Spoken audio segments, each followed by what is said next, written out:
بسم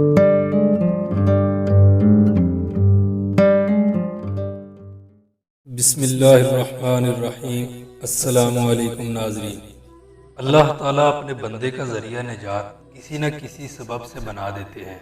ایک عورت کو صبر کے میدان میں اللہ تعالیٰ نے آزمایا۔ ہر سال اللہ عز و جل اسے اولاد نرینہ سے نوازتے، مگر چند ماہ بعد اس کے گلستان سے یہ پھول مرجھا جاتا، اس کی گود پھر خالی ہو جاتی۔ اس بے کس ماں کے یکے بعد دیگرے 20 بچے اس کا خون جگر کر کے داغے جدائی دے گئے۔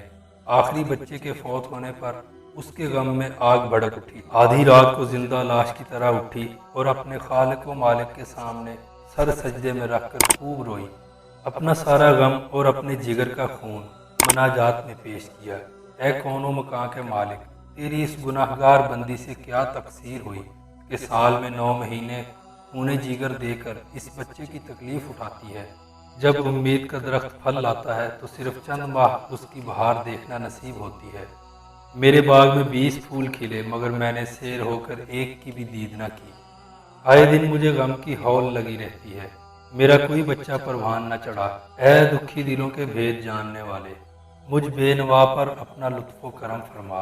دکھ درد کی ماری کو روتے روتے اونگ آ گئی۔ خواب میں اس نے ایک شگفتہ پر بہار چمن دیکھا جس کے اندر وہ سیر کر رہی تھی۔ سونے اور چاندی کی اینٹوں سے بنا ہوا اسے ایک محل نظر آیا جس کے اوپر اس عورت کا نام لکھا ہوا تھا۔ باغات اور تجلیات سے یہ عورت خوش اور بے خود ہو گئی۔ محل کے اندر جا کر اس عورت نے دیکھا کہ اس میں ہر طرح کی نعمتیں موجود ہیں۔ اسے وہاں اپنے سب کھوئے ہوئے بچے مل گئے جو اسے دیکھ کر کھلکھلا کر ہنس پڑے۔ پھر اس نے ایک محبت بھری آواز سنی کہ تو نے جو بچوں کے مرنے پر صبر کیا تھا یہ اس کا اجر ہے۔ خوشی کی اس لہر میں اس کی آنکھ کھل گئی۔ جب وہ خواب سے بیدار ہوئی تو اس کا تمام ملال جاتا رہا۔ اس عورت نے مالک حقیقی کی بارگاہ بے کس پناہ میں بھیگی ہوئی آنکھوں سے عرض کیا، الہی اب اگر اس سے زیادہ تو میرا خون بہا دے تو میں راضی ہوں۔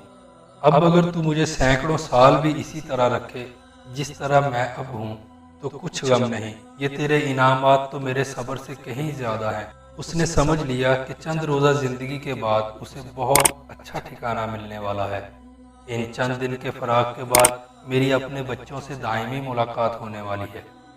درس حیات عزیزم، انسان کو ہر حال میں صبر کا دامن نہیں چھوڑنا چاہیے کیونکہ اس کا اجر بہت زیادہ ہوتا ہے۔